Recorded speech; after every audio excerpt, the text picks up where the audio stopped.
That every single one of us enters our marriage relationship with certain expectations on how we think it should go. Those expectations usually come from different things that we've learned in the past. So here's some things to do. To get through this, you need to understand each other's history. What you expect is as much something that is learned as it is something that you create. Each of you have a history that you brought into the relationship. There are expectations on what husbands and wives do based on what you learned when you grew up. Okay? In my wife's family, her dad was like a mechanic. He could fix everything. Okay? In my family, my dad could only break things mechanically. All right? So he would try, and then we would have to call somebody.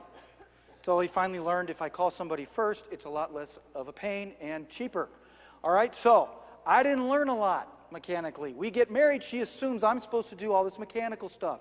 I'm picking up the phone, and she's saying, well, you should just fix it. I said, if you want me to try, I will. But you're going to be making the phone call anyway because I don't know what I'm doing.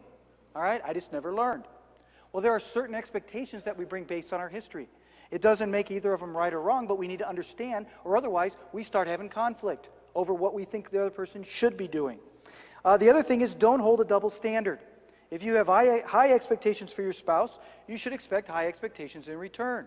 What happens is we come and we say to our spouse, you need to be here. This is what you need to be. And you're falling way short, buddy. You got to get up here. You say, well, what about you? Well, you got to have grace with me. So, it's right in the middle. Got to have grace. I'm not perfect. So what happens is I expect my spouse to be, superwoman, but I expect her to let me have all the slack. Doesn't work that way. That leads to conflict. The other thing is there are no expectations that are universally known. What you don't communicate won't be realized. I've dealt with this a lot where I'd be sitting in an office with a husband and a wife, and she'll say, well, he should just know this. I said, know what? I don't even know what you're talking about. She said, well, everybody knows that. Still, no clue. Help me out here. It was never verbalized. So he's guessing all the time on what the universal standard of expectation is, and she's getting mad at something that he didn't even know what he's doing. So we need to realize that expectations that are not communicated are never going to be met.